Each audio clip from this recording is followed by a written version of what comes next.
Today I am going to discuss you one NCERT problem from the chapter electricity. Electricity से हम question number 2 NCERT solution देखेंगे. Let's read the question. आइए question पढ़ते हैं. Which of the following terms does not represent electrical power in a circuit.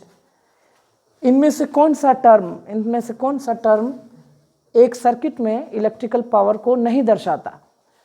तो यहाँ है I square R, I R square, V into I and V square by R.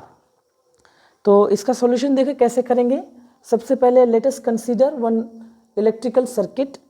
तो यहाँ electrical circuit ले लेते हैं.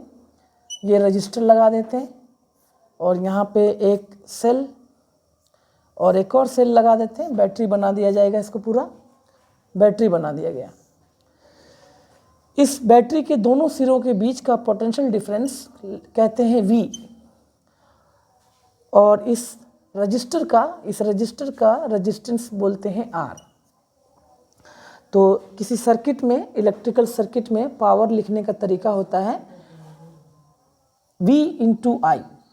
तो सर्किट में पावर लिखा जाता है सर्किट के इस दोनों सिरों के बीच का पोटेंशियल डिफरेंस कितना है, तो V है. इस पॉइंट और इस पॉइंट का कोई भी पोटेंशियल नहीं है. इस पॉइंट का जितना पोटेंशियल है उतना ही इस पॉइंट का पोटेंशियल है, क्योंकि इस पॉइंट के बीच में कोई भी रजिस्टर नहीं है. तो अगर दो पॉइंट के बीच में रजिस्टर नहीं होता है तो दोनों पॉइंट का पोटेंशियल सेम होगा. यानी कि इधर जितना पोटेंशियल है उतना इसका होगा, इस पॉइंट का जितना पोटेंशियल है उतना इसका होगा. तो इन दोनों पॉइंट के बीच में अगर पोटेंशियल डिफरेंस V है तो उन दोनों पॉइंट के बीच में भी पोटेंशियल डिफरेंस V होगा. तो सर्किट में पावर लिखेंगे. Power is always given by potential difference into current. We know that, and you also know that what is a formula for Ohm's law. Potential difference is equal to I into R. तो यहाँ से ये दो फार्मूले को use करके हम check करेंगे कि कितने पावर के फार्मूले जनरेट होते हैं. इस इक्वेशन से V I के इक्वल है. तो ऊपर वाले इक्वेशन में हम V को सब्सटीट्यूट कर देंगे I इंटू R. तो ऊपर वाला इक्वेशन क्या बन जाएगा, देखिए. पावर इक्वल टू V की जगह हम ये लिख देते हैं I इंटू R. तो I इंटू R और फिर I है तो I. तो पावर का एक फार्मूला बन गया I स्क्वायर R. तो पावर का एक फार्मूला है I स्क्वायर R, ये फार्मूला है. ओके. दूसरा देखते हैं कि अगर हमने इस फार्मूले से I निकाला, इस फार्मूले से I निकालते हैं I equal to V by R, और I बराबर V बाई R को हम इस फार्मूले में रख देते हैं.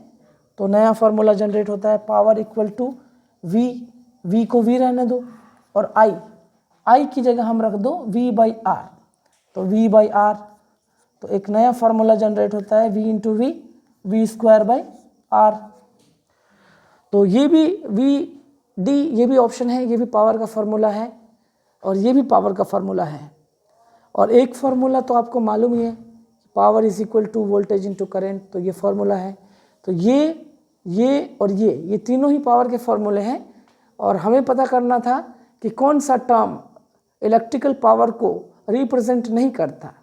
तो बी ऑप्शन हो जाएगा I इंटू R स्क्वायर, कि यह एक इलेक्ट्रिकल पावर को नहीं दर्शाता है. Thank you.